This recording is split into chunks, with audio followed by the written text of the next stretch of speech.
Hey there. If you're here, it's likely because you started homeschooling and then you had the realization that, I actually need some income. I am Melissa, a homeschooling mom of four and nearly full-time online teacher and creator online. I create lots of classes and materials for teachers and homeschoolers to use.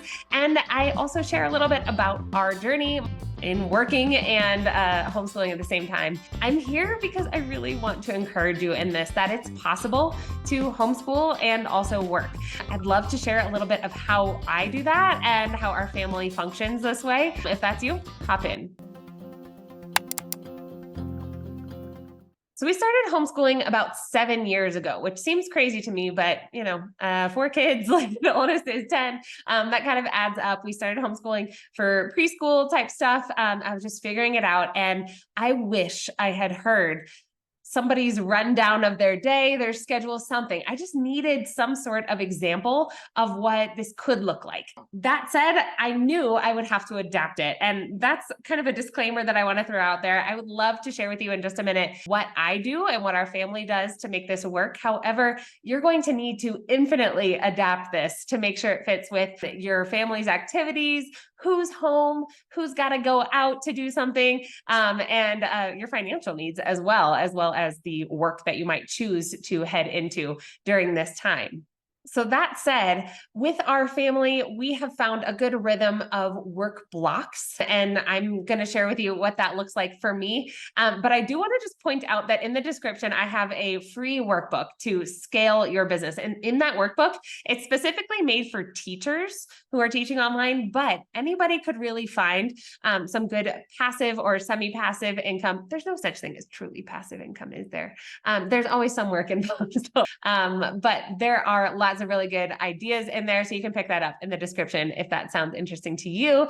And I hope it will be helpful as you walk on this journey toward working and homeschooling. Now, what I would suggest is finding your blocks, finding your groove. So once you figure out kind of when your best time for homeschooling is, that may not be early in the morning. Remember, homeschooling is not necessarily recreating school at home. It's educating at home.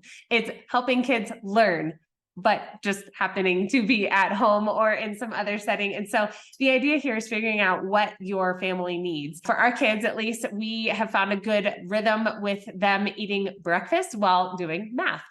So in the mornings, actually the day before, I always make their oatmeals. We have four kids that are 10 at the moment, 10, 8, 6, and 4.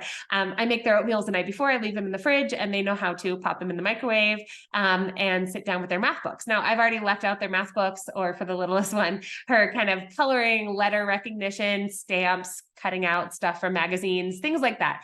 Kind of self-directed stuff, but stuff that's on point for what we're working on each week. And they know that they have to get that work done. My husband also works from home, and so he is able to be there, walk them through any concepts. But our books, we happen to use Horizons Math from Alpha and Omega publishers, are very well set up where the book kind of teaches them the topics and they're spiraled. So they start out with a very easy concept. And then that same concept gets a little bit more complex as they move on and they touch on it multiple times throughout the whole book. So kind of a cool setup there. That is our math setup.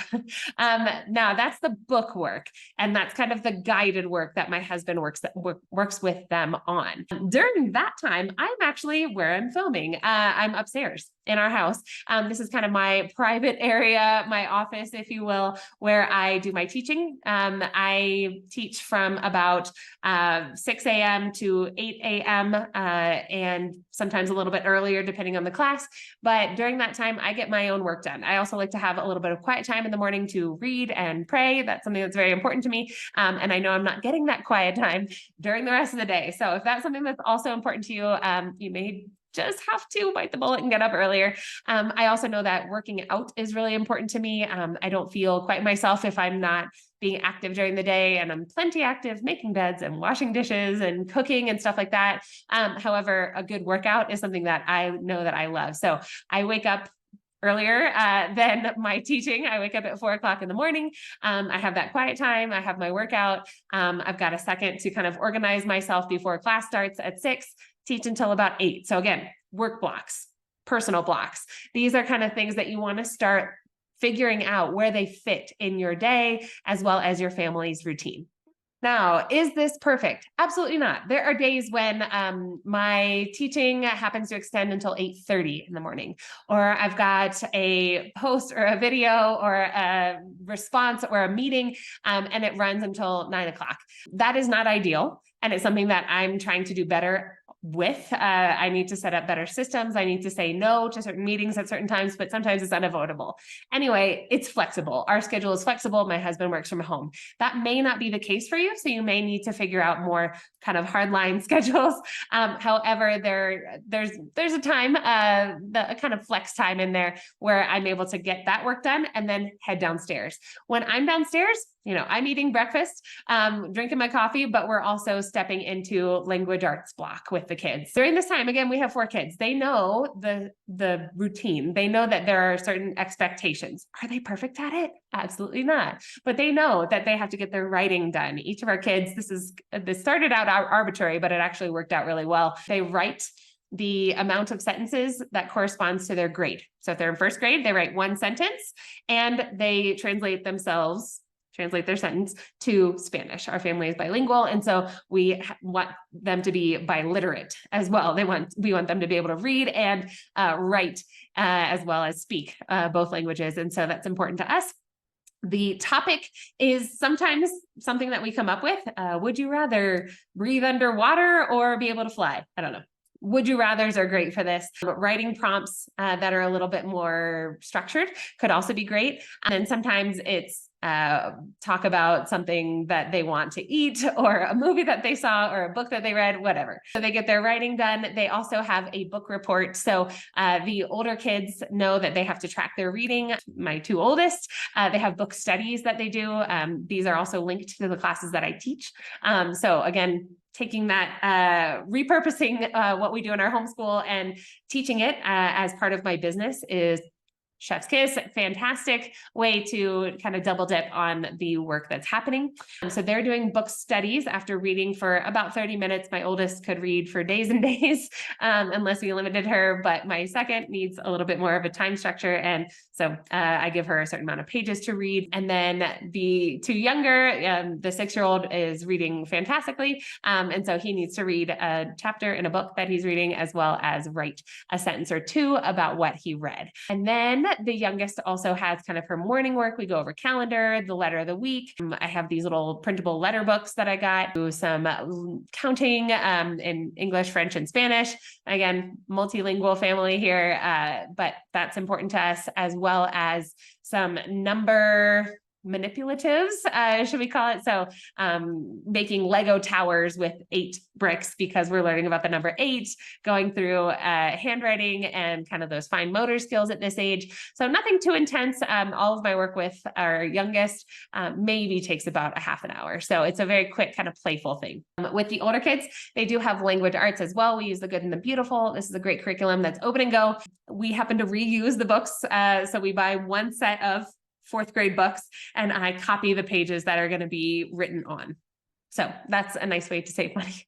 Then they're also kind of cycling through the computer work and music work and physical work that we talk about in our homeschool, which includes on the computer, includes things like code.org. It includes things like Extra Math, which is a free kind of math practice website. They watch the French version of PBS. It's called TV Monde. So there's like cooking shows and stuff on there. They also have a French class with a teacher on Preply. If you're interested in adding language classes into your homeschool, you can check out a link below. I think it's like, it's a big discount. I can't remember what the discount is, but you can check that out down there. We've been with our French teacher for like 3 years now, and she's great. She does French with our 3 oldest kids. So again, kids are cycling through. My brain is spinning. This is my second work block. I am working now. However, it does require some organization. We've got a piano teacher who comes to our house as well, and we cycle through the kids there. They each get 20 or 30 minutes with each of those teachers. And language arts happens. I sit down with each kid and kind of talk through what the lesson is that day. Sometimes we'll do one, but we usually go by time. I don't necessarily set out, hey, we're going to do lessons 21, 22, and 23 today. No, if 21 is going super well, we're having a great conversation and it's going a little bit longer, great. That's the only one we're going to do today. But there's kind of some flexibility there. Then in the afternoons, once we kind of finish that, it's usually about 11:30. All this time I have got lunch going. So maybe I'm chopping something while we're talking about language arts. Perhaps something has been defrosting and now I need to get it on the stove or whatever. This has been something cool to watch my two oldest girls step into. They are learning how to cook. And so some days they'll finish all their work and say, hey, can I make lunch today? Heck yeah, go for it. So a very fun thing to bring them into, to have them help cook, which makes my day easier as well. After that, we eat lunch. Everybody sits down. We're all kind of around. I usually do a little flamingo lunch, stand up and eat, clean as we go. But my husband is there. It's good conversation. So that's where podcasts come in. If you guys haven't used podcasts in your homeschool, this is kind of a fun time to do it. Yes, conversation is great. Sometimes it's just chaotic. Sometimes everybody just needs a break or needs some calm. Podcasts can be great. So Greeking Out is one that our kids love. It's about Greek mythology, great entertaining stories. So find one that you love, but that's something that we enjoy doing sometimes. After lunch, we've got kids know that they need to help clean up. They take their dishes over. The two oldest take turns sweeping the floor. So I usually clean off the countertops and then boom, they've got the floor swept. And the two oldest know that they need to work on a few things. They are welcome to use Canva. We have a kids Canva account for them where they can create stuff. So they like to create posters from their books or whatever. And that's all self-directed. It's not something that I asked them to do. I wanted them to develop those skills kind of organically, and thankfully they are excited about it. They also know that they can do code.org. They can play a few games on Nat Geo Kids. The website has some really great games on there, reading up on animals and the natural world, while the two younger kids get their teeth brushed and read a book with me or my husband and go to sleep.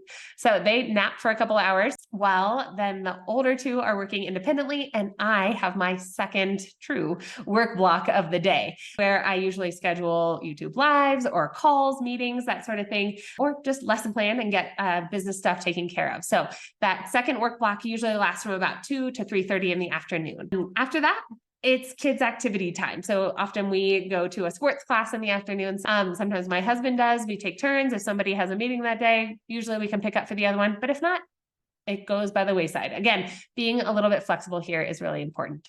Evening time, dinner. Thankfully, we have a family nearby. So my mother-in-law makes dinner. She usually makes a soup for the kids. It's one less mess to clean up. So I realize this is not something that everybody has access to. It's just something that I count as a big blessing. And it really cuts down on the amount of time cleaning up the kitchen after dinner. So I am grateful for that. But that allows me to then sit back down after our sports class, get some last minute work done before my usually final class of the evening from 7 to 8 p.m. After that, my husband has them already in the process of getting ready for bed, but they have been doing ukulele for 30 minutes, doing piano for 30 minutes, and reading the Bible. They've each got a proverb. There are 31 proverbs. They read a proverb corresponding to the date. So if it's the 22nd, they're going to read the Proverbs 22, as well as the chapter of the Bible that they're reading through together. Get ready for bed.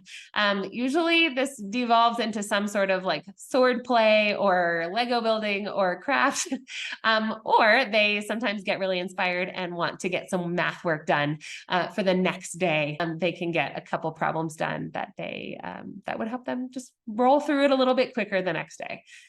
All that said, this is our day that pretty much lights out by 9 o'clock. I try to be in bed by 9 o'clock in order to wake up early again the next day. But this is an act of teamwork. It's an act of love, and it's definitely nonstop. But there is a way. And so I would challenge you, if you're considering working from home while homeschooling, take a look at your blocks, figure out where your blocks might be. Maybe you've got 1, maybe you've got 2, maybe you've got 5. You can figure out those times and step into what sounds good to you in terms of work. Again, check out that workbook below. We'll talk more about this in future videos in terms of other ideas for work while homeschooling, but definitely a possibility. So I'm clapping for you. I'm excited for you on this journey, and I would love to hear your thoughts and where you're at in this journey in the comments. Happy teaching.